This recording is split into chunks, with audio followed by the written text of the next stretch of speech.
गंगा को जटा में बांधना। भक्ति हिंदी कहानी। यह कथा महर्षि वाल्मीकि द्वारा रचित रामायण और महर्षि वेदव्यास द्वारा लिखित महाभारत में विस्तार से वर्णित है। यह कहानी राजा भगीरथ के कठोर तप और भगवान शंकर की कृपा से जुड़ी हुई है। प्राचीन काल में सगर वंश के राजा सगर के 60,000 पुत्र थे। एक बार उन्होंने अश्वमेध यज्ञ किया, लेकिन इंद्र ने उनके यज्ञ के घोड़े को चुरा लिया और उसे ऋषि कपिल के आश्रम में बांध दिया। सगर के पुत्र जब घोड़े की खोज में वहां पहुंचे तो उन्होंने ऋषि कपिल को दोषी समझ लिया। इस अपमान से क्रोधित होकर ऋषि ने अपने तेज से सभी को भस्म कर दिया। लेकिन उनका उद्धार तभी संभव था जब स्वर्ग में प्रवाहित पवित्र गंगा नदी को धरती पर लाकर उनकी आत्माओं का तर्पण किया जाए।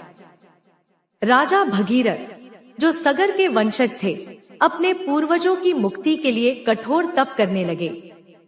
उन्होंने भगवान ब्रह्मा की घोर तपस्या की, जिससे प्रसन्न होकर ब्रह्मा जी ने वरदान दिया कि गंगा धरती पर आएंगी, लेकिन उनका वेग अत्यंत तीव्र होगा।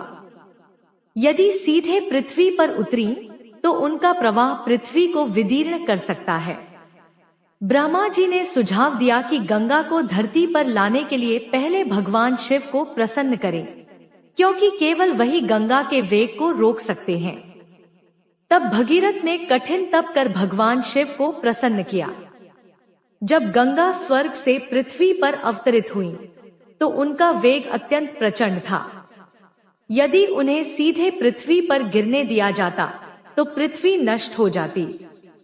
भगवान शिव ने अपनी विशाल जटाओं को फैला दिया और गंगा को उनमें समाहित कर लिया। गंगा जटाओं में उलझ गई और वहां कैद हो गई। भगीरथ ने पुनः तपस्या की और शिव जी से प्रार्थना की कि वे गंगा को मुक्त करें। तब शिव जी ने अपनी जटाओं से गंगा की एक धारा को छोड़ दिया, जो धीरे धीरे पृथ्वी पर प्रवाहित होने लगी। गंगा हिमालय से होते हुए धीरे धीरे धरती पर बहने लगी।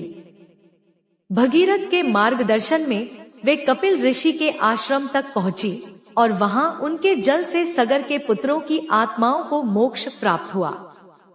कहानी का प्रतीकात्मक अर्थ। गंगा का वेग अहंकार और शक्ति का प्रतीक है, जिसे नियंत्रित करने के लिए विवेक की आवश्यकता होती है। भगवान शिव की जटाएं धैर्य और संतुलन का प्रतीक है। भगीरथ की तपस्या समर्पण और कर्तव्य का संदेश देती है कि कठिन परिश्रम से असंभव भी संभव हो सकता है। निष्कर्ष। यह कथा हमें यह सिखाती है कि दृढ़ संकल्प, तपस्या और ईश्वर में अटूट विश्वास से कोई भी कार्य पूरा किया जा सकता है। राजा भगीरथ के प्रयासों के कारण ही गंगा धरती पर आई।